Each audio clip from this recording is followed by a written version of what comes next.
Pensa só, de um lado a gente tem a pesquisa psicológica, toda certinha com seus estudos, seus dados.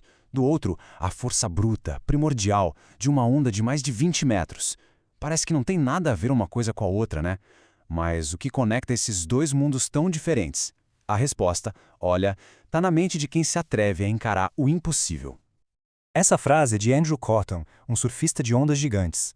E o que ele diz já joga a gente bem no centro da questão. Para atletas que operam no limite da performance humana, o medo não é um obstáculo. Pelo contrário, é uma ferramenta.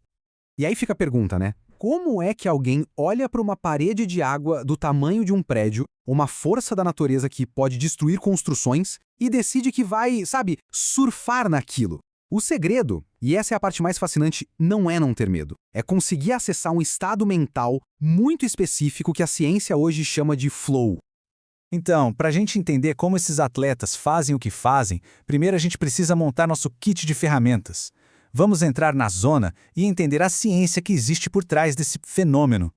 O mais interessante dessa definição, que vem de uma revisão de vários estudos sobre o assunto, Mas e o que leva a gente para esse estado? A resposta é motivação.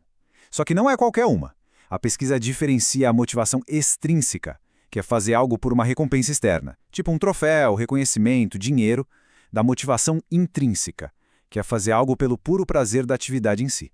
E é essa força que vem de dentro que é a verdadeira chave para o flow. E a ciência confirma isso.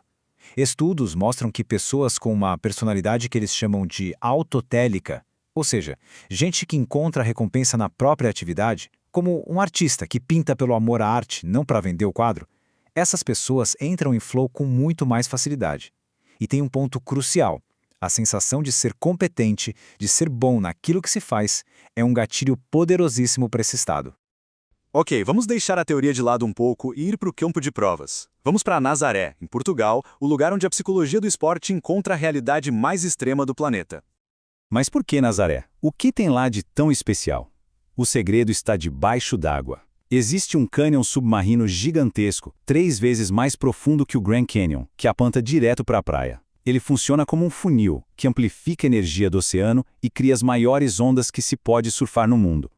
E só para a gente ter uma dimensão do que estamos falando, 24,38 metros. Esse é o recorde mundial, estabelecido lá pelo brasileiro Rodrigo Coxa. Isso é a altura de um prédio de 8 andares, feito de água em movimento. É nesse ambiente que os conceitos de flow e motivação são testados no limite do limite. Agora que a gente já entendeu a ciência e já conhece o cenário, vamos mergulhar na mente de quem vive isso. Como é que as teorias viram prática quando se está no topo de uma montanha de água prestes a desabar? Olha o Andrew Cotton de novo. A mentalidade dele não é a de um viciado em adrenalina, de um cara imprudente. É a de um estrategista. Isso é a tal personalidade autotélica em ação. A recompensa para ele não está em pegar muitas ondas, mas na qualidade, na execução perfeita de uma única experiência. E olhando esses passos, fica muito claro o método dele. Ninguém controla o oceano, certo? Mas dá para controlar o equipamento, dá para dominar os protocolos de segurança, dá para estar no pico da forma física. Ao focar toda a energia nisso, ele constrói aquela base de competência que a gente falou, que é necessária para que a mente possa entrar em estado de flow na hora H. Agora, uma outra perspectiva, a de Yuri Soledade. Ele é uma lenda no Havaí, famoso por surfar a onda de Jaws e também um empresário de sucesso. Para ele, a chave não é eliminar o medo, é aprender a coexistir com ele usando o medo como se fosse uma bússola. E esses pilares que a gente vê aqui são, na essência, um manual para criar as condições ideais para o flow.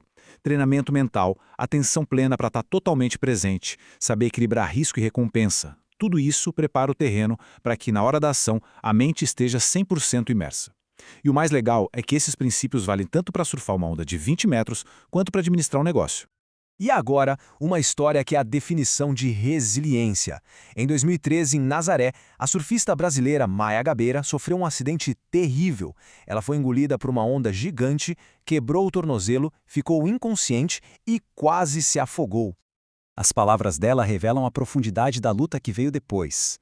Não foi só uma recuperação física, foi uma batalha mental constante contra a dor crônica e a incerteza de um dia poder voltar a surfar.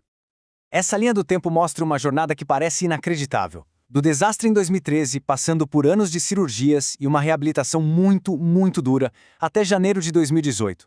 5 anos depois do acidente, no mesmo lugar que quase tirou a vida dela, ela não só voltou a surfar, ela surfou a maior onda da história para uma mulher. Só uma motivação intrínseca muito profunda poderia alimentar uma volta por cima como essa.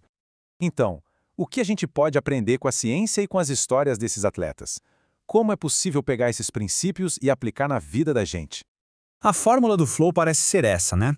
Começa com a preparação meticulosa do Andrew Cotton controlando cada variável possível para construir competência. Depois, se adiciona a mentalidade do Yuri Soledade, de usar o medo como um guia e não como um inimigo. E, finalmente, se incorpora a perseverança inabalável da Maya Gabeira, para superar qualquer obstáculo que apareça. Mas o que une tudo isso? O ponto crucial é este: a motivação intrínseca. Nenhum deles faz isso pela fama ou pelo dinheiro. Andrew, Yuri e Maya enfrentam aquelas ondas porque amam o que fazem. Esse amor pela atividade em si é o combustível que os impulsiona através de toda a preparação, do medo, da dor, direto para o estado de flow. E isso tudo nos leva à pergunta final. Não precisa ser surfando uma onda gigante. Pode ser programando, tocando um instrumento, correndo, cozinhando, onde é que cada um encontra o seu estado de flow. Aquele momento em que o mundo ao redor desaparece e só existe atividade. Entender isso talvez seja a chave para o desempenho máximo e, quem sabe, para uma vida com